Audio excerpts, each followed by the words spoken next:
Fala, Samurai, beleza? Então agora a gente vai dar uma geral aqui e mostrar para você o que são os middlewares, beleza? Os middlewares aí que são conceitos aí bastante interessantes do Express.js. E o próprio Express, ele se intitula que ele é feito de vários middlewares, ou seja, de middlewares de baixo nível até alto nível, beleza? Mas o que são os middlewares? Primeiro, vamos responder a essa pergunta, beleza? Os middlewares são funções com acesso às requisições, respostas e a próxima função. Então imagine como se fosse uma pilha em que você controla essa pilha e você pode acrescentar no meio dessa pilha, no lugar onde você quiser, a sua função, beleza? Então imagine que você tem essa situação, você está recebendo uma requisição, você tem um middleware que pode ser do próprio Express, pode ser um middleware de terceiro, pode ser o seu middleware que ele faz alguma coisa, beleza?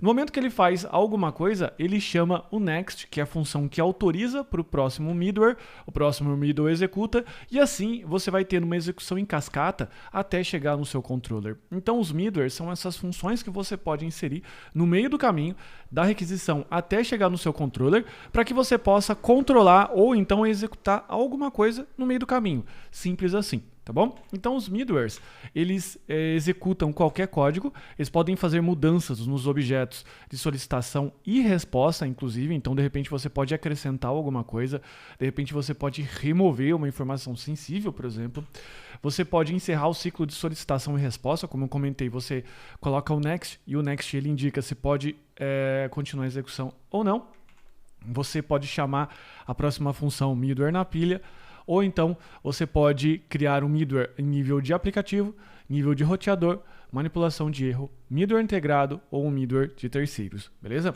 Então, no nosso projeto, só para simplificar aqui, os middlewares, eles serão úteis na autenticação de usuário e controle de uso da API, porque antes de chegar no seu controller, por exemplo, você precisa verificar se o usuário está logado, se ele tem direito de acesso a uma determinada função, ou seja, um determinado controller, beleza? E também controle de uso da API, que é controlar quantas requisições estão sendo realizadas, por exemplo, por hora, ou então controlar para ver o uso dessas APIs aqui, se não está sendo abusiva, por exemplo. É interessante você adotar alguma política de uso da sua API, beleza? Então os middlewares, eles servem para várias e várias coisas, mas aqui no nosso projeto ele vai servir para isso porque ele fica entre o caminho da requisição e o controller e ele tem essa capacidade de barrar, beleza? Então é isso, vamos agora criar o nosso primeiro middleware no Express. Um forte abraço e a gente se vê.